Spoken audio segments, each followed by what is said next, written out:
नमस्कार, आज आपण करूया नागपंचमी विशेष थाळी। सुरुवातीला आपण भाजी करून घेऊयात। भज्याचं पीठ तयार करूत। हळद, तिखट, मीठ, ओवा, जिरे,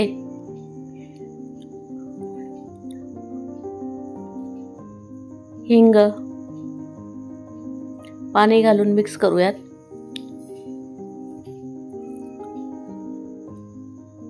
भज्याचं पीठ तयार करून ठेवूयात। आता आपण भाजी करून घेऊयात।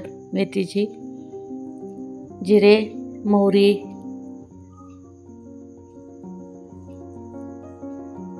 हिरवी मिरची वाटून घेतलेली आहे।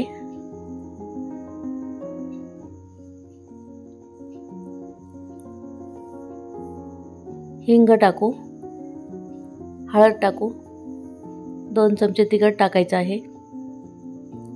मेथी टाकून घेऊयात। ह्या दिवसामध्ये आपल्याला कट करायचं नसतं नागपंचमीला, म्हणून मेथी तशीच घेतली। मुगाची डाळ घालूयात, एक भिजवून ठेवली होती 2 वाटी। मीठ घालू, थोडेसे शेंगदाणे घालूत,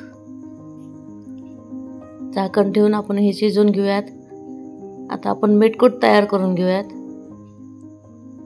1 चमचा मीठ घातलेला आहे। दही घालू, थोडं पाणी घालून मिक्स करून घ्यायचं आहे। थोडीशी साखर घालायची आहे।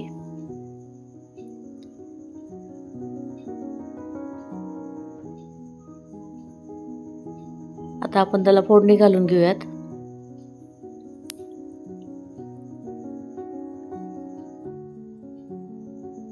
जिरे टाकू, मोहरी, जिरे, हिंग, ही फोडणी झाली। आपण आता मीठकुटाला फोडणी घालून घेऊयात। साईडला ठेवू। आता आपण आमटी टाकूयात। कटाची आमटी करायची आहे। मोहरी, कढीपाला, जिरे, हिंग,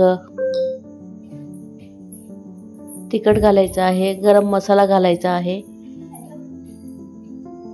आणि कट घालायचा आहे। पाणी घालू, थोडंसं मीठ घालून घेऊयात। कटाची आमटी तयार झालेली आहे आपली। झाकण ठेवूयात। आता आपण पुरणाचे कडबू करून घ्यायचे आहेत। त्यासाठी कणिक तिंबलेली होती, आपण तिंबून ठेवली होती।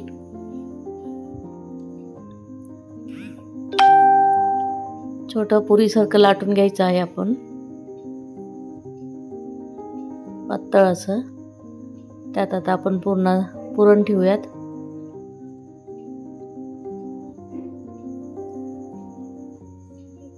करंजीच्या आकारासारखं करायचं आहे।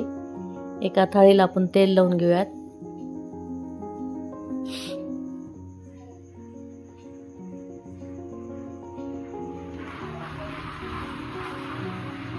असेच सगळे करून घ्यायचे आहेत। पाणी गरम झालेलं आहे। आपण त्यामध्ये हे वाफलायला ठेवून घेऊयात। 15 ते 20 मिनिट वाफलून घ्यायचं आहे। आता आपण भजे तळून घ्यायचे आहेत। कुरवडी तळायची आहे। पापड, कुरवडी, भजे तळून घेऊयात।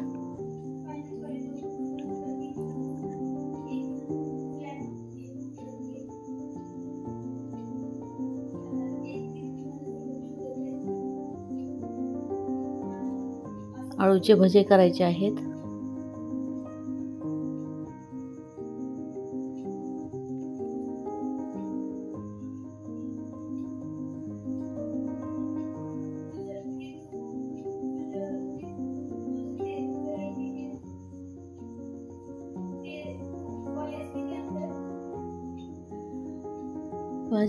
भजे तळून झालेले आहेत।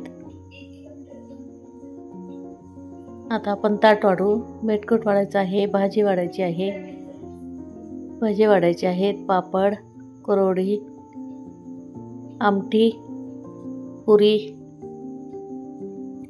कानवले उकडलेले आपण, भात, साधं वरण, तूप घालायचं आहे। अशा प्रकारे आपली थाळी तयार आहे।